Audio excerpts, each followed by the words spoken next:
And now for tonight's program, I want to introduce our author for tonight. Neil P. Chatelain is the adjunct professor of history at LoneStar College-North Harris and a social studies instructor at Carl Wunsche Sr. High School in Spring, Texas. The former U.S. Navy surface warfare officer is a graduate of the University of New Orleans, the University of Houston, and the University of Louisiana-Monroe. Neil researches U.S. naval history with a focus on Confederate naval operations. He's the author of Fought Like Devils, the Confederate Gunboat McRae, written in 2014. He's also written many magazine, journal, and online articles. He lives with his wife, Brittany, in Humble, Texas. And he's here tonight to talk about his new book, Defending the Arteries of Rebellion, Confederate Naval Operations in the Mississippi River Valley. So I am going to turn the screen over to Neil Chatelain and let him have the program for the rest of the evening. And then at the end, we'll do as we always do. During the program, feel free to type questions into the chat. And then at the end, I will relay those to our author, even though we are keeping the chat open tonight. All right, Neil. All right, hello everybody. It's awesome to see everybody here. This is fantastic, and I just want to let everybody know kind of the overall idea for tonight. So I have a presentation for everybody, so I'll do a little screen sharing here in a minute or so and outline the whole scope of things. And then I plan on talking for about 35 minutes, maybe 40, depending on how fast I end up talking, because it happens sometimes. And then we'll do some Q&A, and it'll be awesome from there. So I'll start the screen sharing process, and we'll go from there. Okay, so just give it a second to load up for everybody in case. So my book is titled Defending the Arteries of Rebellion, Confederate Naval Operations in the Mississippi River Valley, 1861 to 1865. And just to give you some brief overview for the presentation itself, I'll be looking at some introductions as to the motivations as to why I wrote this and why I did the research. Then we'll look at the Mississippi River Valley as a whole, get some background information, then look at the efforts by the Confederate Navy to create a naval force. And then from there, we'll get to the campaigns, troubles, objectives, innovations, and then we'll look at some final, looks at how it failed, how it succeeded, root causes, some analysis on that kind of stuff, okay? So with that, let's make it happen, right? So why write this book? I wanted to do a little bit of a different approach as sort of an alternative to the US-centric approach on river operations. So most naval books on the Mississippi River Valley, most books on the Civil War focus on Union efforts to capture the Mississippi River or to enforce the blockade. And especially in the Mississippi River Valley, it's almost an ancillary side note of, and then those Union ships defeated a couple of Confederate ships, and that was the end of it. And so I wanted to kind of highlight that there was more to it than just, and then some Confederate ships were defeated and moved on from there, sort of an idea. Another main focus as to why is to bring about this thought of the entire Mississippi River Valley as one major area of campaign. So we mostly look at just the Mississippi River, but there's dozens and dozens of tributary and distributary waters that connect that river to form this inland waterway and highway system that was used throughout the war.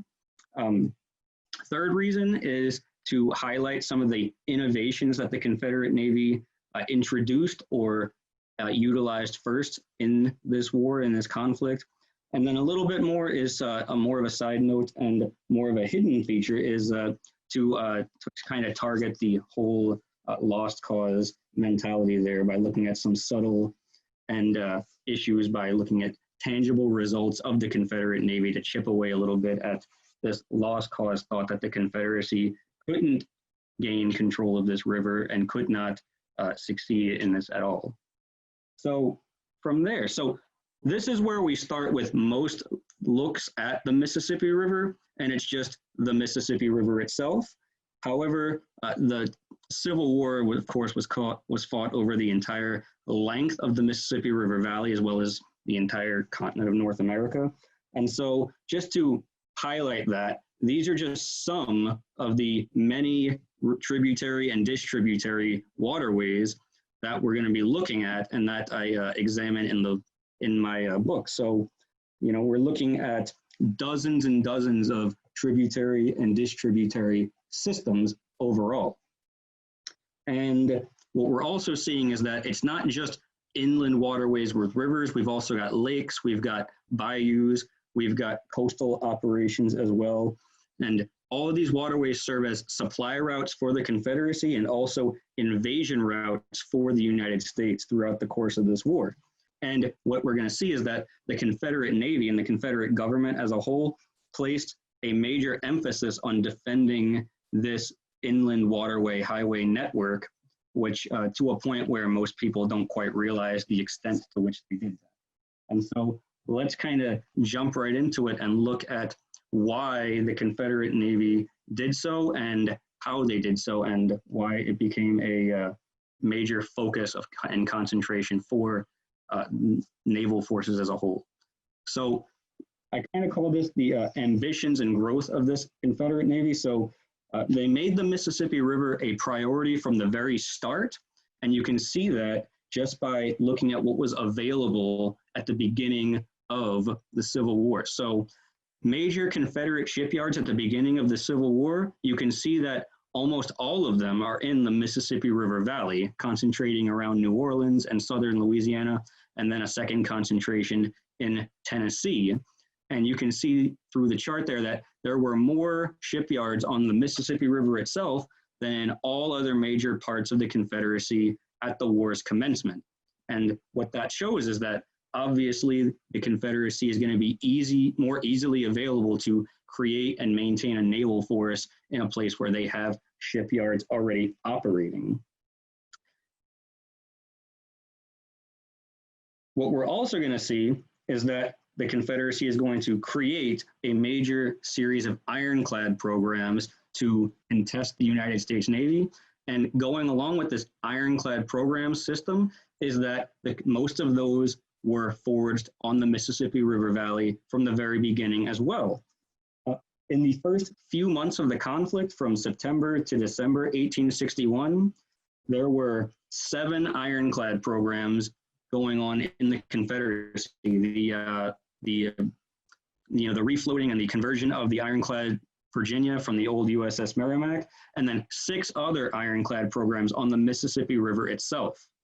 And by March 1862, we were up to 9 ironclad programs on paper in the Mississippi River Valley compared to 2 in Virginia. They added the ironclad Richmond that would get built here at the rocket station in Richmond, Virginia, and then the 2 first initial ironclad programs in Charleston. And so what we're seeing with this is that it's very clear that the Confederacy was able to build ships using available shipyards in the Mississippi River Valley, and they utilized those shipyards to construct ironclads in the Mississippi River Valley. And just by looking at the pure numbers, you can see that the Confederacy's major threshold for where they wanted to place their defenses was on the Mississippi River, that from the very start, they could see that this was a place that needed to be defended, and they utilized the resources available to create a defense of that area. Now, it's not just shipyards as well. We've got a lot of other systems that were forged on the Mississippi River Valley as well in that first year of the war. Just to give you some examples, in New Orleans alone, they had a receiving ship that had a marine hospital. That was the Confederate warship St. Philip, the old Star of the West from the 1st January of Fort Sumter in 1861. They also constructed a naval laboratory in New Orleans that made friction primers, shells, ordnance works, and all that kind of stuff. There were civilian shipyards, as you can kind of see on that first chart there, that operated different dry docks and so on. In New Orleans, they developed a shoe factory that was making 250 pairs of boots every single day in the first year of the war. They developed 3 separate powder works that were producing at least 5,000 pounds of gunpowder daily for use by the Army and the Navy. There were at least 4 major ironworks in the New Orleans area alone, as well as rolling mills to create iron plate. And so the overall takeaway on this is that the Mississippi River was a priority for the Confederacy, and that's kind of always been a side note of, the Confederate Navy never tried to defend these inland waterways. Well, that's just not the case. They made it their major priority, and for the Confederate Navy particularly, it was the focal point of all of their early naval efforts, especially when it comes to developing and building a navy from scratch, and by using their ironclad programs developing there. Now, all of these developments were at the cost of using labor of enslaved persons, and this is kind of the chipping away at the lost cause situation here of, the Confederate Navy needed to use slave labor to make sure that they could compete with and maintain timetables with the United States Navy. And we've got lots of different examples of enslaved labor being used by the Confederate Navy in the Mississippi River Valley throughout the length of that river valley.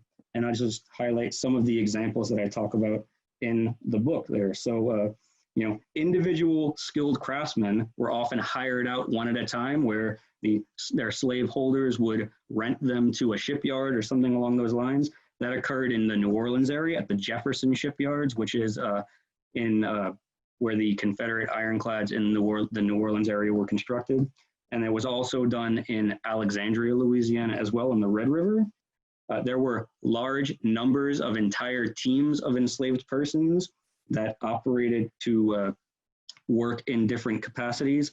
Often they were done as like a night crew to augment and transport supplies within a shipyard so that the next day skilled craftsmen could then install materials right away. In the Algiers shipyards, these are civilian shipyards in the New Orleans area, there were over 300 enslaved persons working at any given time on these shipyards transporting supplies throughout the day and the night.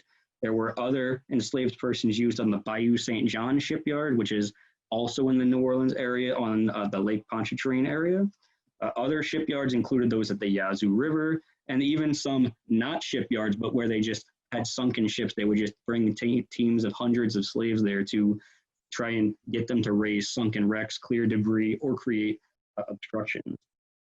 Where slaves weren't used all the time, plantation infrastructure was used. And that was most prevalent on the Yazoo River, where they would basically take all the small iron forges and all the small steam engines and bring them in from local plantations for dozens of miles in all directions and concentrate them in one point. And then using enslaved labor that would be operating those on plantations, they would use that to try to create and invent the manufacturing needs to augment an improvised naval squadron to an extent. Slaves were also used to construct land fortifications on the river and to create river obstructions, most prevalently on Bayou Teche in southern Louisiana, on the Red River, and the most prevalent was on the Yazoo River, where at one point there was a team of over 1,000 slaves working just to create river obstructions at the same time. Most surprising to me was that in some cases, commissioned naval warships had enslaved labor augmenting crews, in that they would transfer sailors from the Confederate Navy from one ship that wasn't being used in a theater of war, it was in a backwater area, or it wasn't being threatened at the time. They would take the crews, the white sailors, transport them to another ship a few hundred miles away, and then augment that ship, the original ship's crew, with teams of slaves to help man coal and transport supplies and just do the day-to-day operations of a ship that wasn't in a threatened theater of war at that very moment. And that was done on the Arkansas River, on the Red River, and a few other places as well. And then the last part is just your kind of standard add-on of, don't forget that, teams of slaves were also transporting supplies just in and around the city from one piece of naval infrastructure, from one ironworks to one shipyard and so on and so forth. And that was done in pretty much every major city on the Mississippi River Valley as a whole. So I've talked a lot about infrastructure and, forging the capacity to build a navy. Next, I want to talk about the first beginnings of naval campaigns in the first year of the war in 1861. And these campaigns were mostly focused on, one or two ships at a time, skirmishing with each other and highlighting that so that more ships could be built in shipyards that were already being forged and created. So in 1861, the first focal point was privateering ventures operating out of New Orleans. There were numerous Confederate privateers working there. However, once the Union blockade of the Mississippi River's mouth became tightened, obviously those privateering ventures sort of fell apart. We also have actions on Ship Island, just off the coast of Mississippi, where joint Confederate Army, Navy, and Marine Corps forces captured this island and occupied it to try and block the U.S. Navy from creating a blockade. However, the island later fell to U.S. Navy forces after the Confederates abandoned it because they couldn't get enough ships to support a continuous supply system for it. We've also got other ships going to different places. So one ship was used in conjunction with Leonidas Polk moving north into Kentucky in the fall of 1861, and it helped him capture the cities of Hickman and then fortifying the area around Columbus, Kentucky, which of course led to the Confederate fortification of Columbus, but also helped to presage the state of Kentucky, siding more so with the United States in the war. The first real battle, the first fleet engagement on the Mississippi River Valley occurred in October 1861 at the head of the passes, right there where all the different mouths of the Mississippi River converge, and a small Confederate naval squadron managed to push back a U.S. naval force there as well that was attempting to blockade the river, and they pushed the U.S. Navy out of the river but didn't break the Union blockade. So kind of a similar situation to what happened in Charleston Harbor in 1863, in January of 1863 there. Confederate Army river transports were used to ferry soldiers across the river during the Battle of Belmont from the Confederate fortifications at Columbus.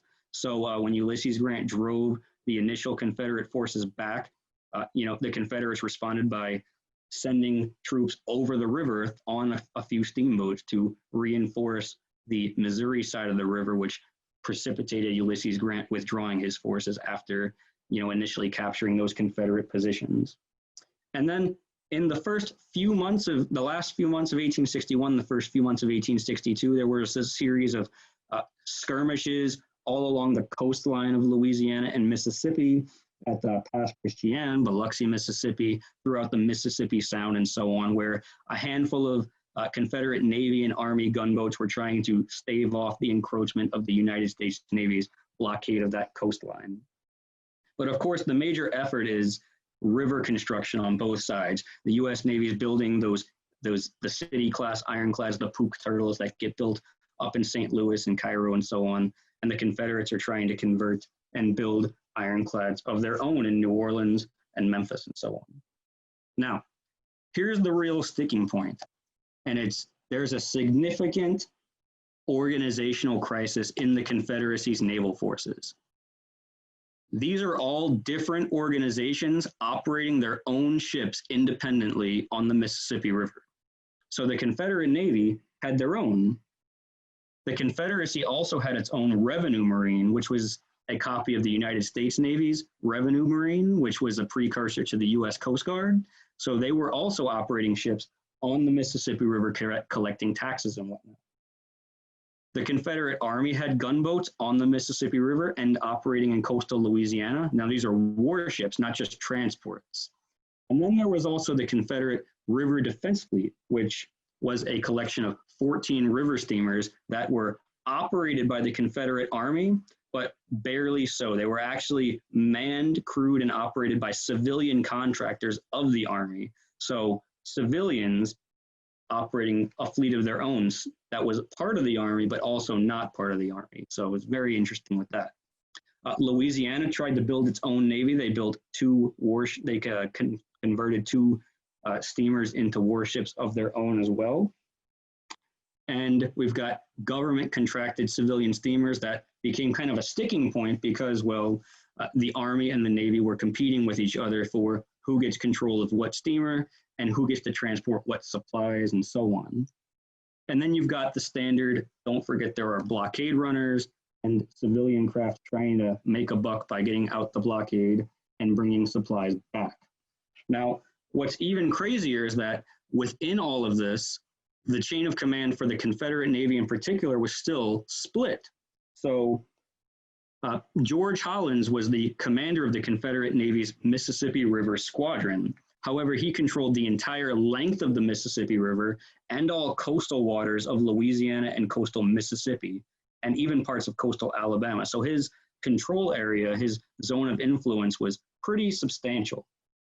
And he had subordinate commanders that operated in local areas. Commander John Mitchell commanded Confederate naval forces in the New Orleans area when Hollins was not there, and Commander Robert Pinckney commanded naval forces upriver in the Tennessee, Missouri, Kentucky area when Hollins was not present in that location. There was also a formal naval station in New Orleans itself, and that was under the command of Captain William C. Whittle. And what's interesting is that Whittle, since he commanded a station ashore, he was not subject to Hollins' orders. They actually didn't answer to each other. And so that just created more confusion. Whittle was responsible for building ships, but he didn't actually build the ships. Civilian shipyards built the ships. And then Hollins was in charge of fighting the ships after they were completed. And so what that creates is this huge organizational challenge as all of these groups are going to compete for supplies, manpower, tools to train with, fighting material. And what we're going to see is that sometimes they get along, sometimes they don't get along, and that's going to cause some serious issues. So I've talked a lot in the abstract about what, like, the Confederate Navy is trying to build ships. So let's get to the very specific here with some hard numbers as to what that means. So this chart might be a little confusing when you first look at it, but I want you to just focus on the far left bar. The Confederate Navy planned in 1861 and 1862 to have 9 operational ironclads by the end of 1862, 45 operational wooden steamers by the end of 1862, and another 5 floating batteries or sailing vessels by the end of 1862. So when they planned on fighting the United States Navy in the campaigns for 1862, they expected to have nearly 60 warships, 9 of which would have been ironclad warships.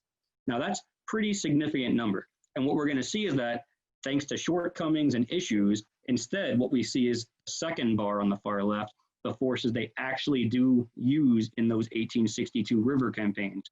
Notice that most of the wooden ships are successfully completed, converted, brought into service. 35 of the 45 steamers, 4 of the 5 floating batteries, and sailing vessels are put to use and actually take part in active campaigns.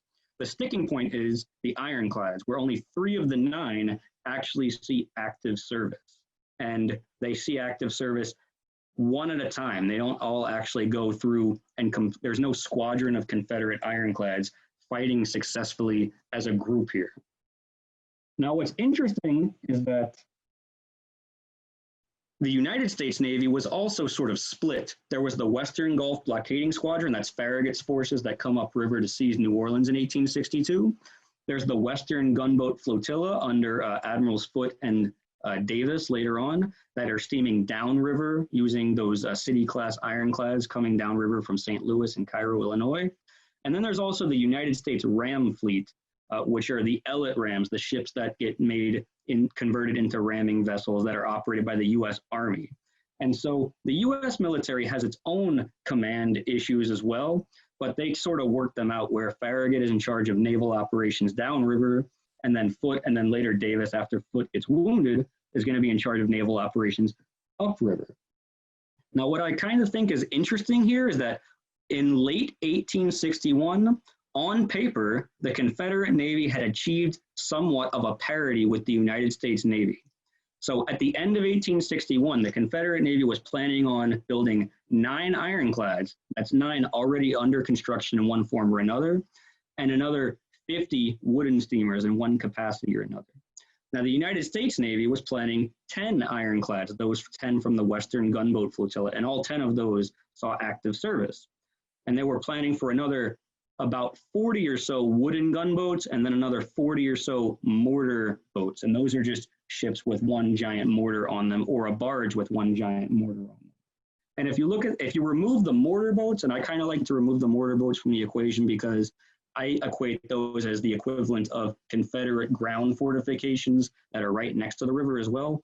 The number of ironclads planned for the Confederate Navy and wooden vessels planned for the Confederate Navy is the same almost as the number of ironclads and wooden gunboats planned for the United States naval forces on the river. So in 1861, for a couple of months, on paper, the Confederates had achieved a parity with the United States Navy.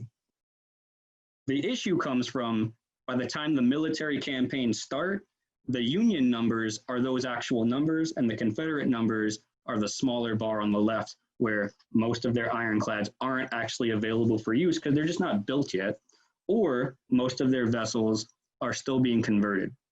And that's another serious issue to consider. Now, even with that, the Confederates had about 40 wooden vessels and 3 ironclads, and this is the organization issue as well, because they were all over the place with who answers to who. And so the Confederate Navy was responsible for the 3 ironclads that came into service, as well as 1 floating battery and 16 wooden steamers. The Revenue Service had 2 sailing vessels. The Confederate Army had 3 steamers and 1 sailing vessel as well. The River Defense Fleet of the Confederate Army had 14 wooden steamers that were lightly armed, but also reinforced for ramming. And then the Louisiana Navy had 2 wooden steamers. So the chain of command for the Confederacy is kind of haphazard in that it's all over the place, and who answers to who becomes a major issue. And so what we see is that the United States, though the Confederates are kind of equal in numbers at the end of 1861 on paper, the U.S. has some significant advantages in that their ironclad programs are being completed faster, giving them an edge in ironclad construction, and that's going to be a big issue in campaigns that follow on. And then, the U.S. naval warships are often purpose-built, especially those 25 wooden warships in Farragut's Western Gulf Blockading Squadron. Most of those were warships before the Civil War started. They were active, full-time, purpose-built naval vessels, whereas the Confederates' vessels were basically towboats or river steamers that just decided to get converted because they thought that they would be the most suitable. The U.S. Navy already had an existing supply system, and the Confederates were creating one, forging one in a haphazard manner. And then the U.S. Navy had a more clear chain of command than the Confederates. So let's see how this 1862 campaign turns out. I call the 1862 campaign kind of the campaign of decision. This is the year where, Vicksburg doesn't fall in 1862, but this is the year where the Mississippi River firmly comes under United States control. And it does so under 3 naval campaigns: the Upper Valley Campaign, the Lower Valley Campaign, and then a Central Valley Campaign that stabilizes things for the Confederacy for another year or so. So the Upper Valley Campaign starts with the captures of Forts Henry and Donelson by Ulysses Grant, and then Foote's ironclads. And then that outflanks the city of Columbus, Kentucky by the Union forces, which forces Columbus, Kentucky to be evacuated by the Confederate Army and Navy. And then Union naval forces and Army forces under John Pope seize Island Number 10 and the city of New Madrid, Missouri in March and April. And the Confederate Navy was providing significant support, both through ground bombardments of Union positions, but also transporting supplies to those positions throughout the campaign. After Island Number 10 was seized by the U.S. military, the Confederates withdrew to Fort Pillow. And in May, the River Defense Fleet actually attacked the U.S. naval forces near Fort Pillow at the Battle of Plum Point Bend and sunk 2 Union ironclads. So a half dozen Confederate wooden ships attacked and sank 2 Union ironclads on their own without any support. However, they couldn't follow up with that, and the U.S. Navy just refloated the ironclads after the Confederates were driven from the area later on. And so it became a victory, but not one they could follow up with. And after Ulysses Grant and Henry Halleck and their forces seized Corinth, Mississippi later on in the year, then Memphis gets outflanked and another naval battle gets fought by the United States Ram Fleet, destroying much of what remains of the Confederate naval forces upriver. So it's not just they fought one battle and it ended there. You know, the Confederacy naval forces and the U.S. naval forces in this upper valley fought basically a nonstop campaign of maneuver and continuous fighting from land fortifications and ships for about 4 solid straight months of continuous fighting. The lower valley campaign started around the same time, with David Farragut moving into the Mississippi River and then bombarding Forts Jackson and St. Philip, capturing New Orleans, and then moving upriver from there. And then we have the Central Valley campaign as well, where the United States Navy attempted to outflank and move up the White River, but then one of their ironclads was severely damaged in that encounter. And though they won the battle against the Confederate naval forces fighting on ground on land fortifications there, the U.S. Navy couldn't capitalize and create that supply line that they wanted. And then the rest of it focuses on Vicksburg. So the CSS Arkansas, a Confederate ironclad that gets built on the Yazoo River. It was originally being built in Memphis and then was towed to Yazoo City, Mississippi. It struck at the combined forces of Farragut and Admiral Davis, and that allowed for the relief of Vicksburg temporarily. So they tried to destroy this ironclad, the Arkansas. It's actually the ship that's on the cover of my book, and the Confederates just kind of held on ever so barely. At one point, the ironclad Arkansas had like 15 sailors on it, because that was all that was left, because every day of continuous bombardment, they would just lose more people. And so that kind of became a very haphazard situation for them. But in the end, because they had staved off the Union forces long enough, the river began to fall, water levels began to fall, and that forced Farragut and Davis to withdraw temporarily. The Confederates then tried to counterattack by attacking Corinth, Mississippi, and then the ironclad Arkansas was sent downriver to take part in a coordinated joint assault against Baton Rouge, Louisiana, to recapture Baton Rouge for the Confederacy. But the ironclad Arkansas ran into some significant engineering casualties, which resulted in the loss of the ship as they destroyed it to prevent it from being captured by the U.S. Navy, because it literally had its engines go out and then it ran aground while under fire from U.S. naval warships. So they destroyed the ship instead, and the attack on Baton Rouge ended up failing as a result. The sailors from the Arkansas, however, were then brought to Port Hudson, and they helped establish the fortifications at Port Hudson and to attack the Farragut's forces as they first tried to cross Port Hudson and later in 1862. And so we've got significant numbers, and as you can see, all that's left of Confederate control of the Mississippi River at this point is the space between Vicksburg and Port Hudson, which is kind of the well-known stretch of land that they had control of. But that also includes other waterways as well. They still control the Red River, they still control the Arkansas River to an extent, the Yazoo River, the Atchafalaya River, Bayou Lafourche, and Bayou Teche. All of these remain in Confederate hands. And I put these maps in here just, well, number one, I think they look kind of cool. And number two, it highlights the scale of the number of forces being used here. So the Confederacy operated its largest naval squadrons on the Mississippi River itself in the entire length of the war. Yeah, like the Richmond Naval Squadron had 4 ironclads at one point at the same time, all operating together. But when we're talking about like pure number of ships involved, the Mississippi River Valley is by far the place where the Confederate Navy fielded the most vessels at one point. And the map on the left highlights that they would be used in different locations to support transporting supplies, bombarding Union positions, and so on. And then the picture on the right, the map on the right, is of Farragut's forces passing Forts Jackson and St. Philip on his way to capture New Orleans.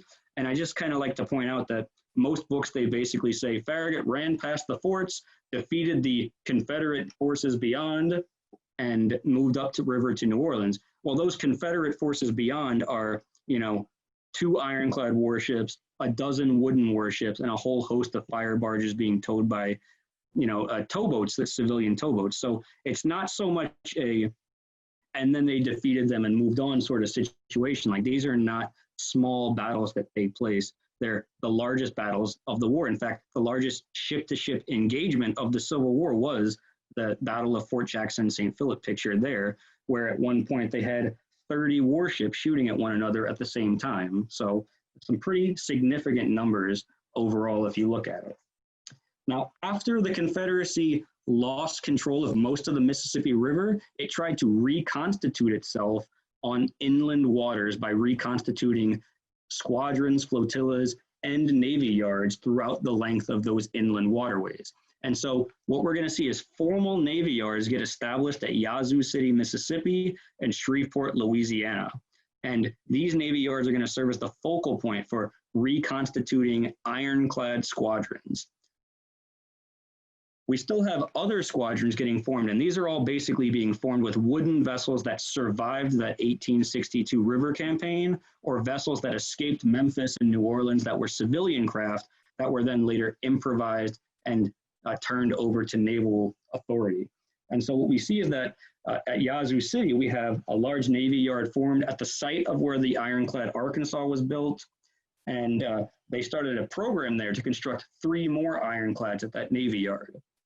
At Shreveport, Louisiana, they built a navy yard at existing shipyard facilities, and they constructed 1 ironclad with the hopes of building a second one there. Naval squadrons were also constructed on the Atchafalaya River. That was mostly a bunch of ships that were either captured from the U.S. Navy or were leftovers that survived the New Orleans campaign. On Bayou Teche, on the inland waters of Louisiana, there was 1 partial ironclad vessel and 1 steamer operating in that area, and they tried to build a second ironclad there as well. On the Arkansas River, there were a couple of wooden vessels protecting Little Rock, and then they also tried to build ironclad vessels as far inland as Florence, Alabama, but that program was pretty much abandoned before they even started transporting supplies there, just because they thought that it would interfere with construction programs elsewhere. So what we see is that the Confederates lost the 1862 river campaign, but they most certainly didn't give up the fight. They certainly attempted to reconstitute individual squadrons in different areas on these inland tributaries and distributaries to challenge every single inland waterway that the United States Navy would want to control. And that we can see that they actually did, in several instances, reconstitute viable naval squadrons. And we're going to see those squadrons participate in some battles, and we're going to see in other places that just the existence of those squadrons, being fleets in being is what naval terminology calls it, just their existence is going to detract Union forces from trying to go into those areas.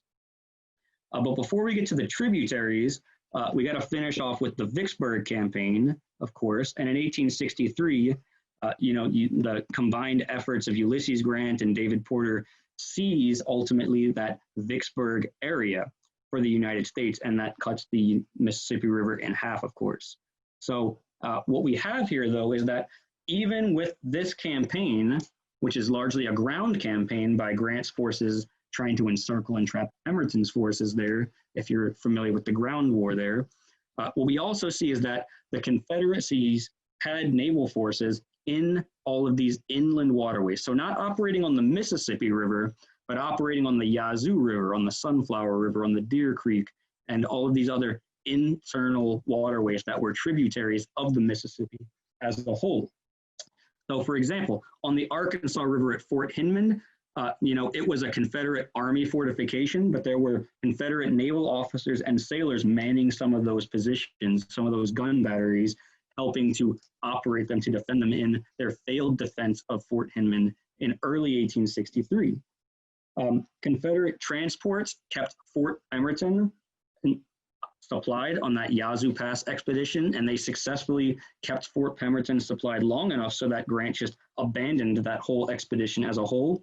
The Confederates also sunk a couple of their transports as river obstructions so that the U.S. Navy couldn't just go past Fort Pemberton like it did in other places. On the Steele's Bayou expedition later on, just a little bit time later, Confederate soldiers and sailors basically cut down trees to block the river so that U.S. naval forces couldn't go through them. On the Yazoo River itself, David Porter managed to eventually capture Yazoo City, Mississippi. That happened in, I believe, May 1863. And he was able to destroy those 3 Confederate ironclads that were under construction there before they could be finalized. And that became a major victory for Porter that most people generally don't look at or remember. But Porter most certainly thought that it was a major victory, because if he would have had to contest the middle of Vicksburg siege with 3 Confederate ironclads showing up on his doorstep while he's trying to support Grant in the final siege attempts, that would have been a major hiccup in that whole situation. So what we see is that the Confederate Navy is still operating ships where it can, and then other vessels, leftovers from the Confederate Army and River Defense Fleet, are also operating vessels in this area as well. And they continued operating even after Vicksburg surrendered. So some of these vessels, like the one in the picture there, the St. Mary, they supplied Joseph Johnston's relief efforts after Vicksburg surrendered. And only after Joseph Johnston was driven out of central Mississippi were these last vessels either destroyed by the Confederate naval forces or captured by the U.S. Navy. I think the only one that was actually captured by the U.S. Navy was the St. Mary pictured there. Which brings us to the other campaigns. These are the ones that generally get forgotten or left behind, especially when it comes to Confederate naval force operations overall. And so I just want to highlight that, don't forget that once Vicksburg surrenders, the story doesn't end. All of these waterways are still connected. And so we'll continue to see battles and operations and campaigns for control of these inland waters as well. So as Vicksburg is being bombarded, Porter is sending part of his naval forces up the Red River to try and blockade the Red River, and a couple of his ships, the USS Queen of the West and an ironclad, the USS Indianola, end up getting captured by the Confederacy and then put to use there. The Indianola wasn't put to use, it was actually sunken when the U.S. Navy tried to recapture it. On Bayou Teche, the Confederate partially ironclad vessel J.A. Cotton defended the area until it was lost in January 63.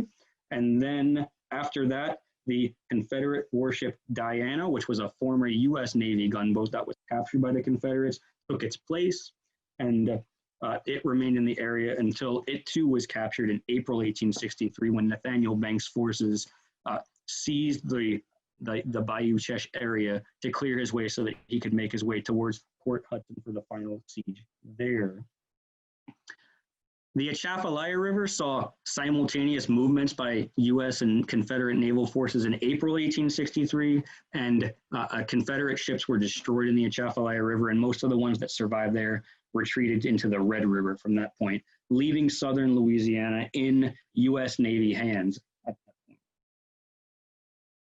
point. In October 1863, U.S. naval forces were moving towards Little Rock, Arkansas, and at that point, the Confederate naval forces that were left on the Arkansas River, they tried to support the ground operations to defend Little Rock, and when Little Rock fell to Union forces, the Confederate naval forces there were also scuttled, and then the sailors were brought south to support the Shreveport, Louisiana Naval Squadron.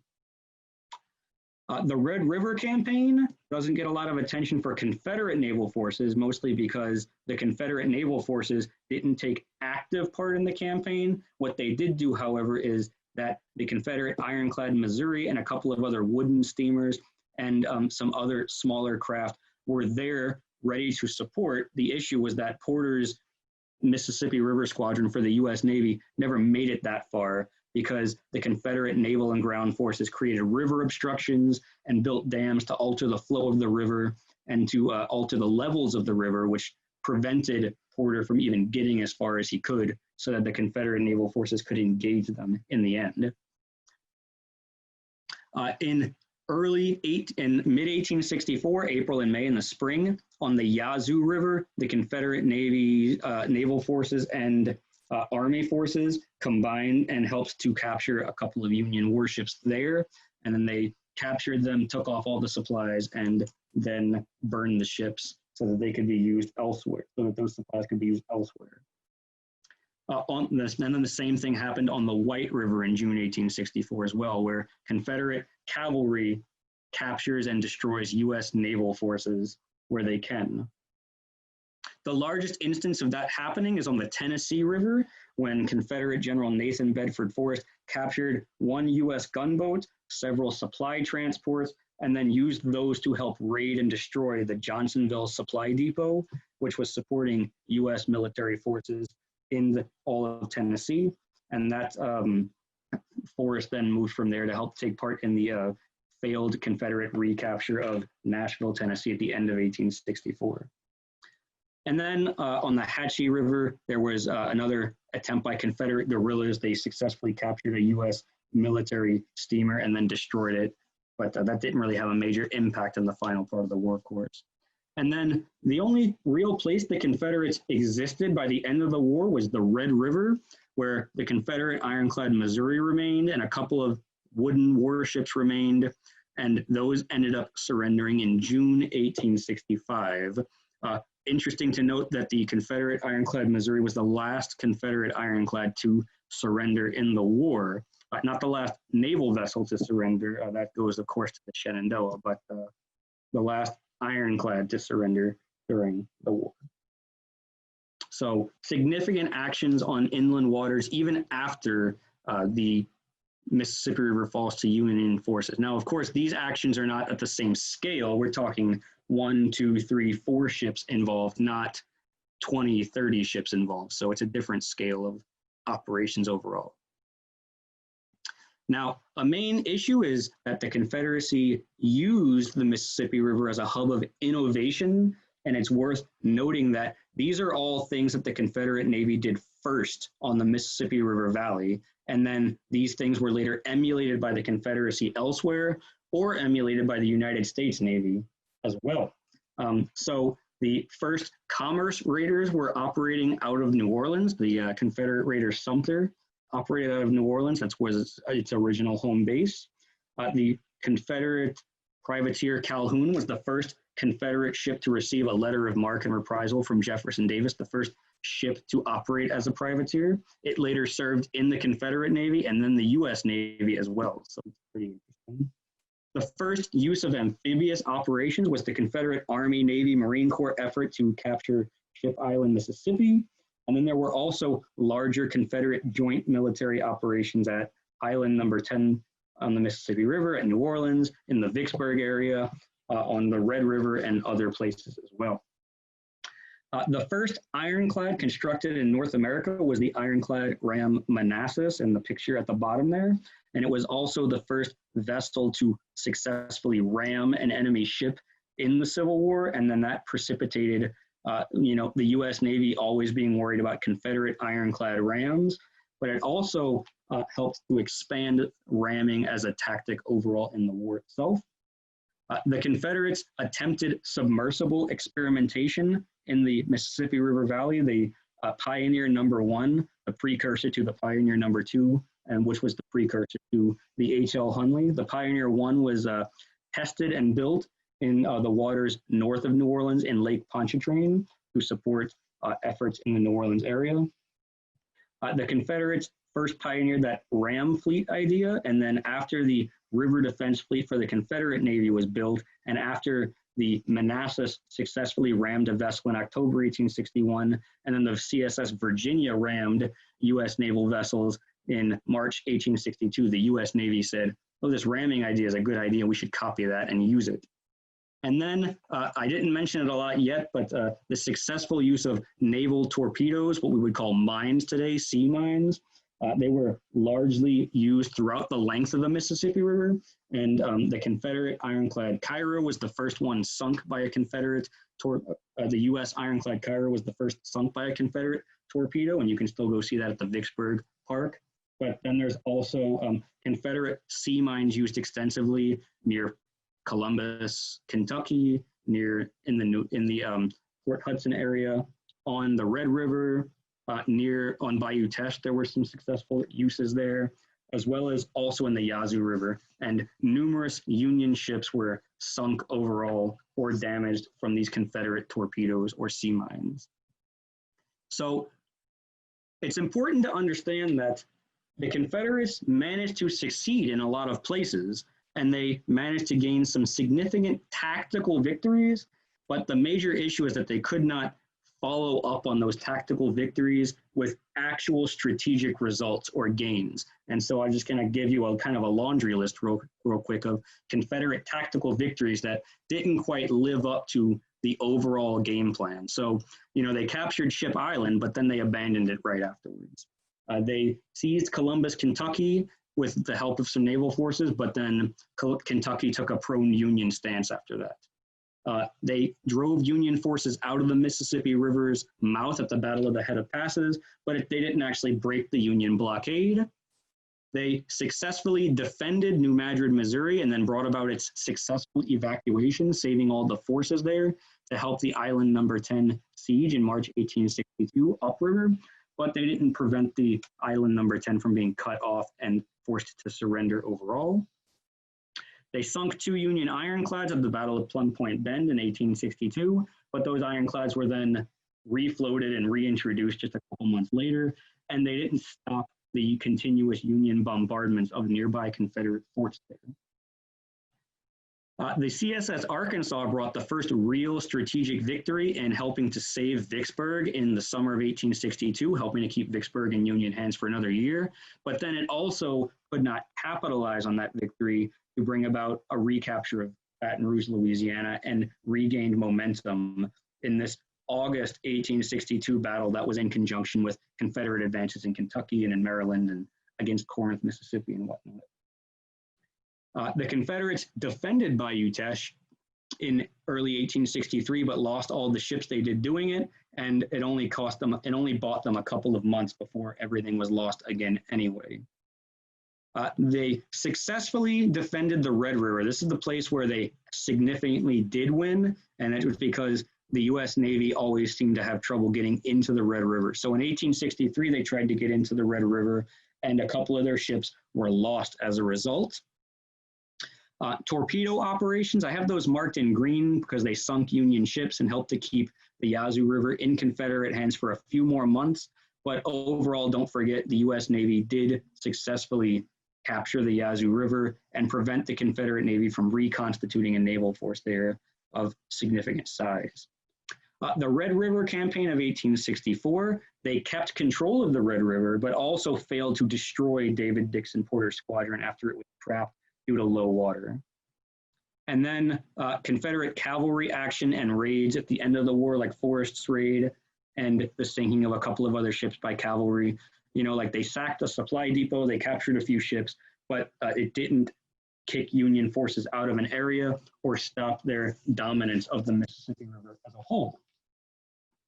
So we've got some major root causes for why the Confederate Navy, which certainly existed on the Mississippi River Valley, why they failed. A big one would be organizational issues. You know, we looked at the slide and the flags at the bottom kind of resemble it.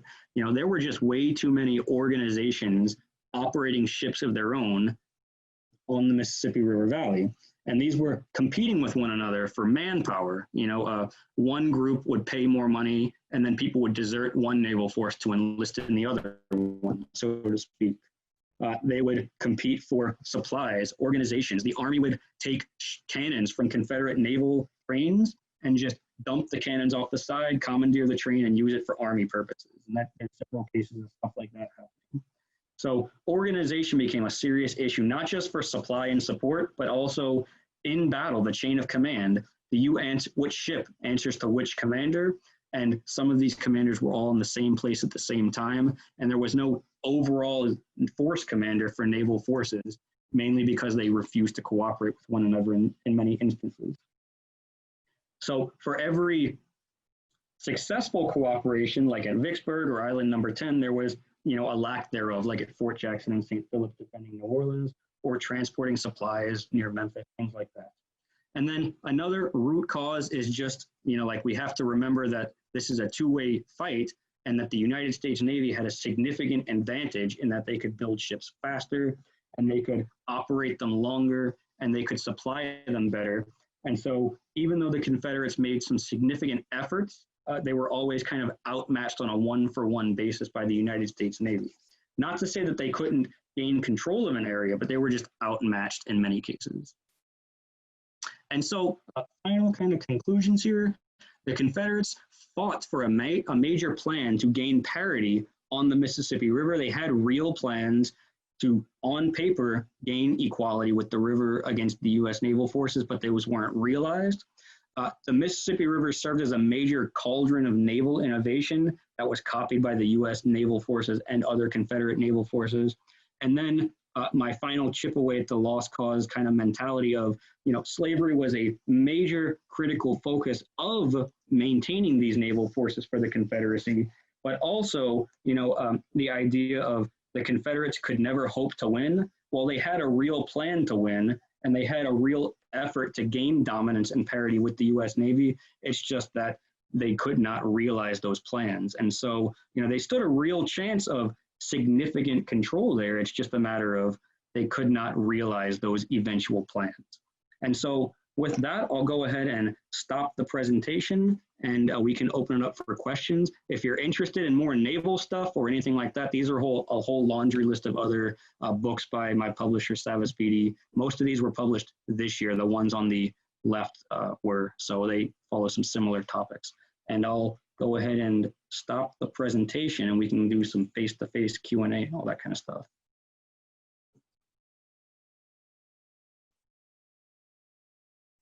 Okay. Thank you very much, Neil. That was a very interesting talk. I don't know a lot about naval operations, so I feel like I learned a great deal.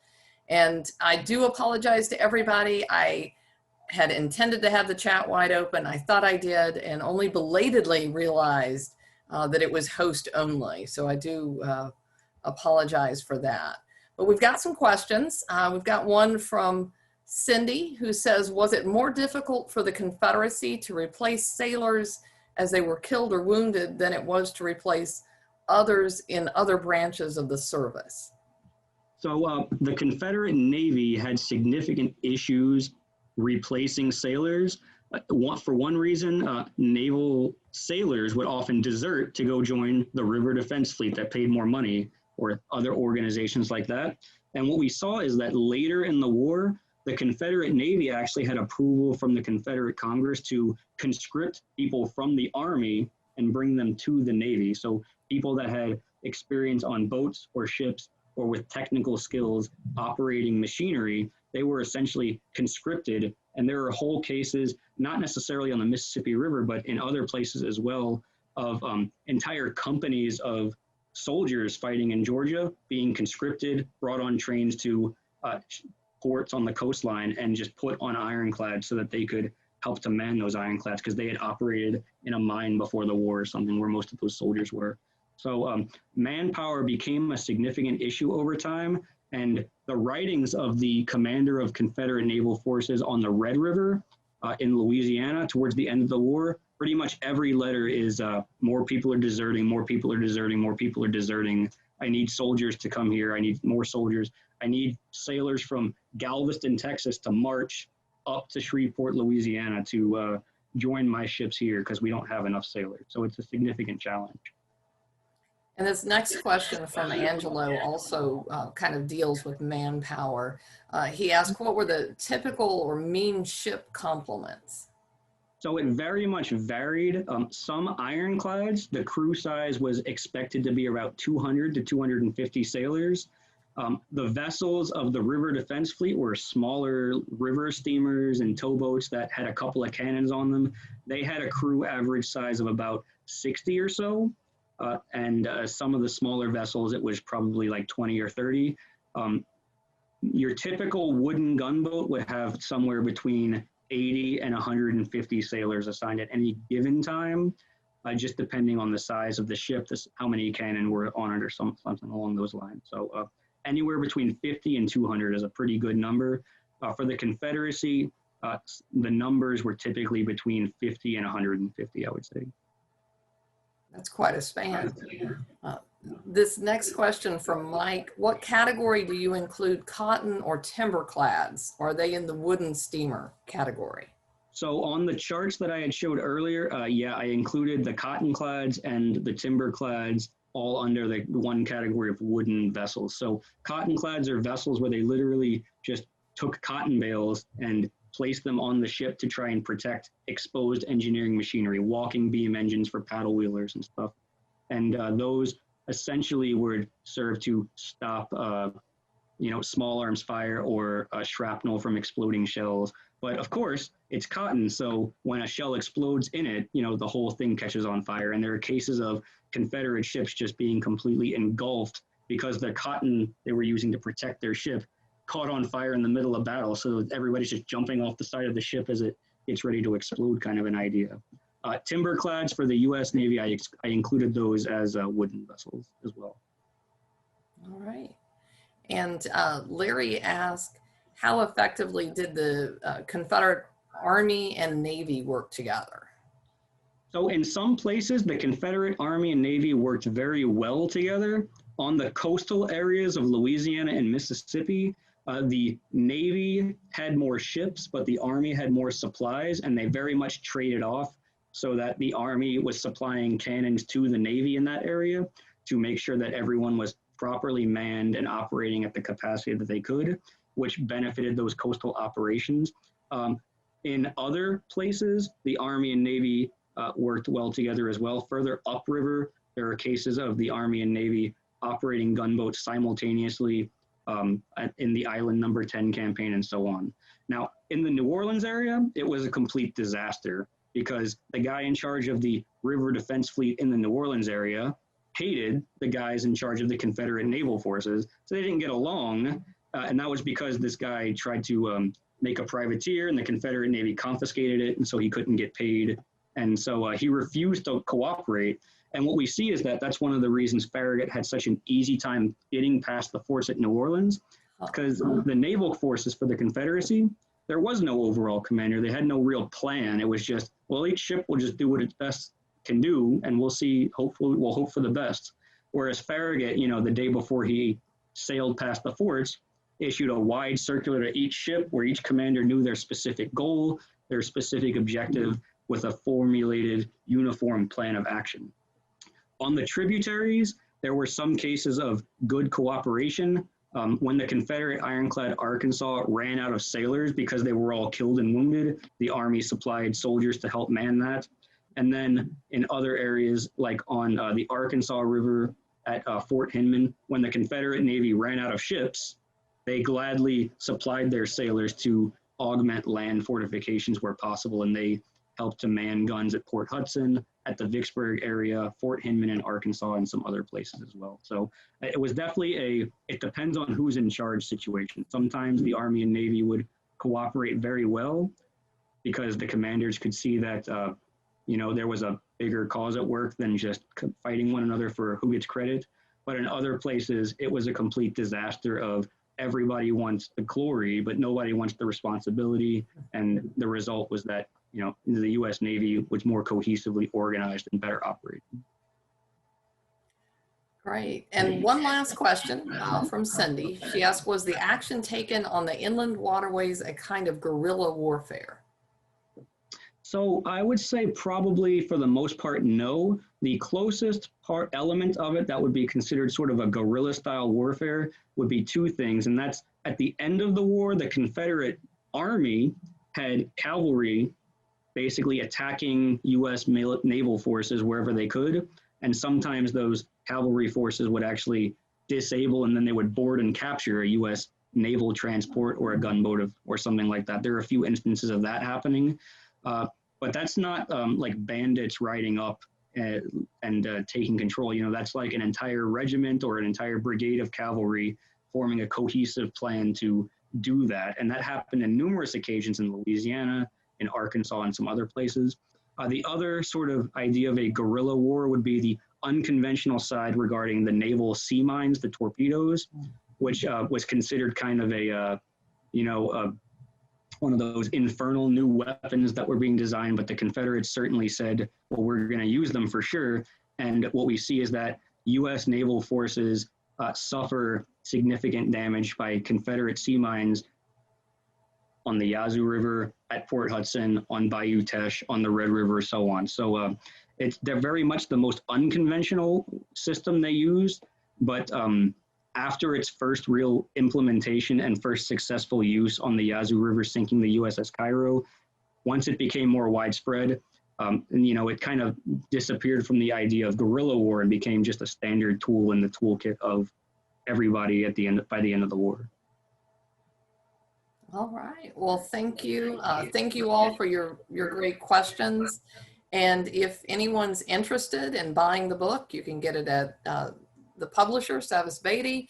You can get it on Amazon, I'm pretty sure. Yeah. So if you want to learn more about this and get that book.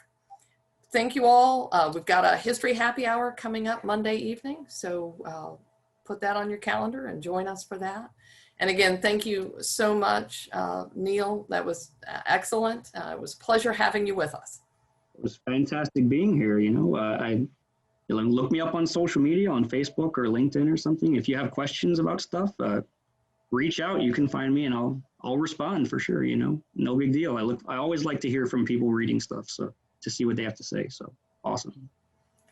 Excellent. Well, good night, everybody. I'm going to go ahead and end our meeting, but thank you all so much for joining.